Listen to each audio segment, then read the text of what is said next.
Este triunfo del pueblo boliviano en democracia queda dedicado a todos los pueblos en América Latina y del mundo que luchan contra el capitalismo y contra el imperialismo. Este triunfo, hermanas y hermanos, es dedicado a Fidel Castro, dedicado a Hugo Chávez, que en paz descanse. Este triunfo dedicado a todos los presidentes del gobierno antiimperialista y anticapitalista. Bien, lo escuchábamos a Evo Morales y tenemos el gusto de hablar con Fernando Domínguez Sardou. Es licenciado en Ciencias Políticas, también en Relaciones Internacionales. Fernando, Adrián Pertoldi te saluda de Bonito Cuelgue. ¿Cómo estás? Hola, buenas tardes. ¿Cómo estás? ¿Todo en orden? Muy bien, Fernando. Bueno, estábamos escuchando a Evo Morales y la primera pregunta tiene que ver acerca de explicaciones de este triunfo tan rotundo que tuvo y por qué ganó en los departamentos que siempre fueron hostiles, como fue en el oriente boliviano. Bueno, sí, a ver, primero tenemos que pensar esto más que nada en clave económica, ¿no? Ya que decías el oriente boliviano. El oriente boliviano era la zona más en donde se concentra principalmente la producción de hidrocarburos, en particular estoy pensando en gas, ¿no? Ahí, desde el 2006, que los ingresos bolivianos por exportaciones eran de 400 millones de dólares, pasaron a 6.000 millones de dólares en el 2014. Esto principalmente en función de las estatizaciones que llevó adelante el gobierno de Evo Morales. Y esto realmente se tradujo en una cierta distribución, en una especie de riego hacia la sociedad. Esto hizo que realmente en estos departamentos hostiles la situación no solo se calmara bastante, sino que lograra concitar bastante adhesión, ¿no es cierto? Entonces la situación en Santa Cruz principalmente, aparte de una serie de negociaciones de tipo social, la cesión de más autonomía para los departamentos que antes era nula, hizo que consiguiera bastante respaldo. Fernando, a ver, yo estaba leyendo algunos diarios opositores bolivianos y machacaron mucho con respecto a que la oposición no se unió para enfrentar a Evo. ¿Sentís que ahí hay una causa de la victoria de Morales o que, como vos planteabas, la cuestión económica fue tan avasallante que el resultado vino solo? A ver, no sé si hay una causa en sí que esto haya generado el arrasador triunfo de Evo Morales. Lo que sí causó eso es la debilidad de la oposición. Pensemos que el candidato que salió segundo, Samuel Doria Medina, sacó un poco más del 24%, y el que salió tercero, el expresidente Tuto Quiroga, sacó el 9%. O sea, estamos hablando, en el mejor de los casos, de un 33-34% si hubieran votado una fórmula en conjunto y la gente, suponiendo en esta gran alianza, se hubiera sumado. Yo creo que con un 60% de los votos, casi 61% con lo que está escrutado al día de hoy, es muy difícil pensar que la unidad opositora hubiera permitido una derrota de Evo Morales. Tiendo a leerlo más en clave económica. Lo que sí vale la pena señalar es que esta fragmentación de la oposición está dada en un contexto de vulnerabilidad, si se quiere, de la misma. Desde que el MAS subió al gobierno, no hay que olvidarse que subió en un contexto de crisis de los partidos tradicionales, que si bien en Bolivia no tenían tanta tradición, sí implicó una renovación muy grande de la clase dirigente. Y esto tal vez es el mensaje que hay que leer. Todavía no hay una renovación de la clase dirigente desde que asumió Morales. O sea, el mismo Morales y su grupo político formaron el recambio y no hay posibilidad todavía de recambio a ese recambio que ya pasó.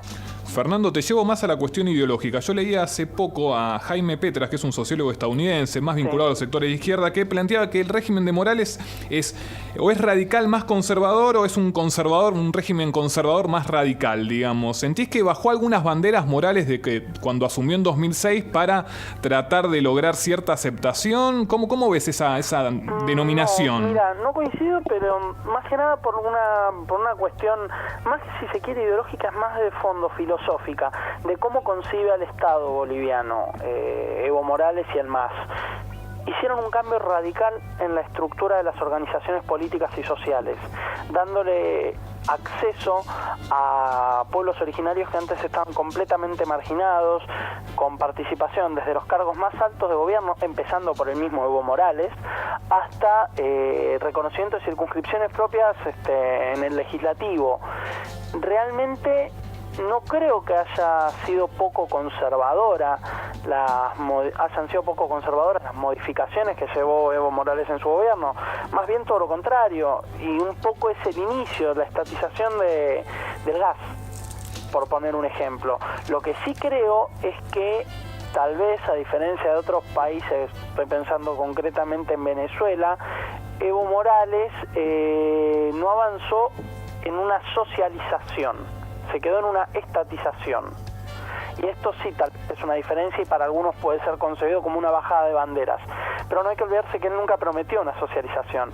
El movimiento al socialismo no se planteaba como si el movimiento Quinta República, después de la reforma constitucional venezolana, se planteaba como algo completamente distinto. Lo que ellos querían era el reconocimiento más que nada cultural y social, sin que esto implique una socialización general de la economía. No sé si me explico. Sí, se entiende perfectamente. Buenas tardes, Fernando. Iván Alexis Nordi te saluda. Buenas tardes, ¿cómo estás? Te quería consultar acerca de la política económica de Evo en Bolivia, porque llevó a cabo un proceso algo similar al argentino, dando una reactivación económica a partir del consumo, pero esto no devino en, por ejemplo, la inflación que tenemos en Argentina, que sabemos que es una de las consecuencias de la activación a partir del consumo, ni tampoco de una devaluación del peso boliviano respecto del dólar.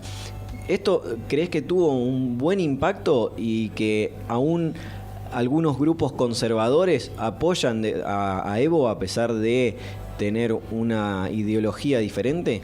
Sin dudas, sin dudas.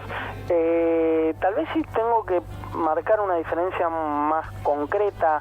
Ahí es en el origen de los fondos, por un lado, con los cuales financió toda esta movida el gobierno de Morales, y con la utilización de los mismos fondos. No basó el crecimiento económico en el desarrollo, esta distribución de dinero en el desarrollo de obras públicas, sino que lo basó en lo mismo que basaba en el crecimiento potencial todos los gobiernos anteriores. O sea, no cambió la matriz productiva de Bolivia. Lo que hizo sí fue dotarlo de infraestructura. Hoy por hoy Bolivia cuenta con satélite propio en el espacio.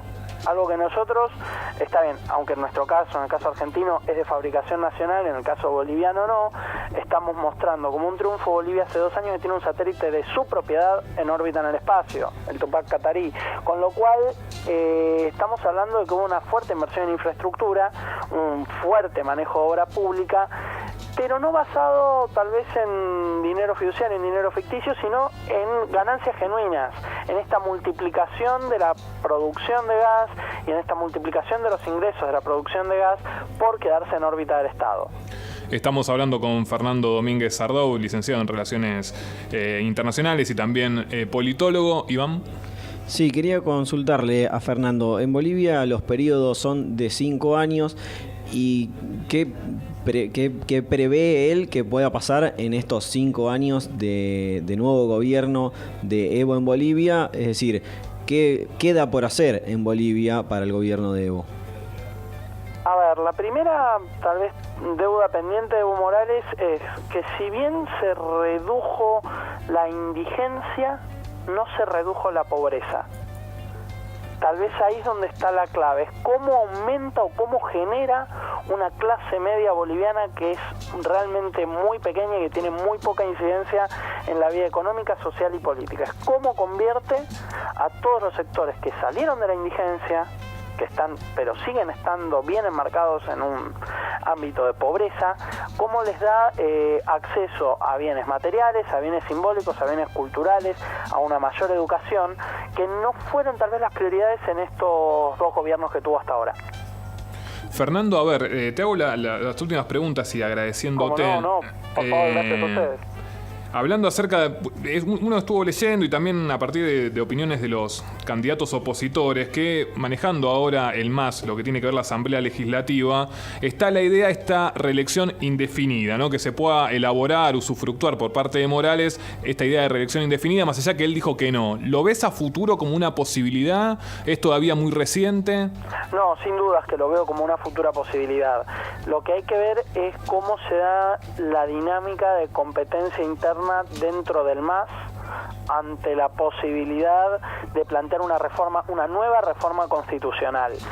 Hay que ver si no hay algún o algunos dirigentes dentro del propio partido de gobierno que logran tener un peso realmente relevante a la hora de negociar en el legislativo y a la hora de cambiar el sistema de mayorías. Creo que el desafío más grande que va a tener Evo Morales, como todo presidente latinoamericano en su último periodo constitucionalmente habilitado, es el de mantener una mayoría que le permita la gobernabilidad.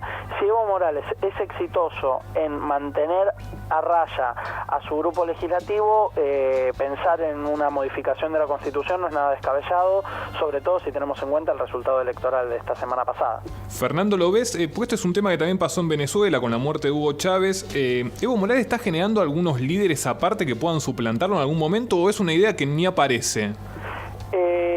50 y 50. Es muy parecido al caso de Chávez. El liderazgo de Evo Morales realmente es abrumador. No hay mucho margen a la disidencia interna dentro del MAS, pero asimismo hay dos grandes líneas, una que es la que representan los movimientos indígenas, donde la fragmentación interna es muy alta, y otra es la que representan los técnicos, en cuyo caso el principal referente es el vicepresidente Álvaro García Linera. No veo un liderazgo claro.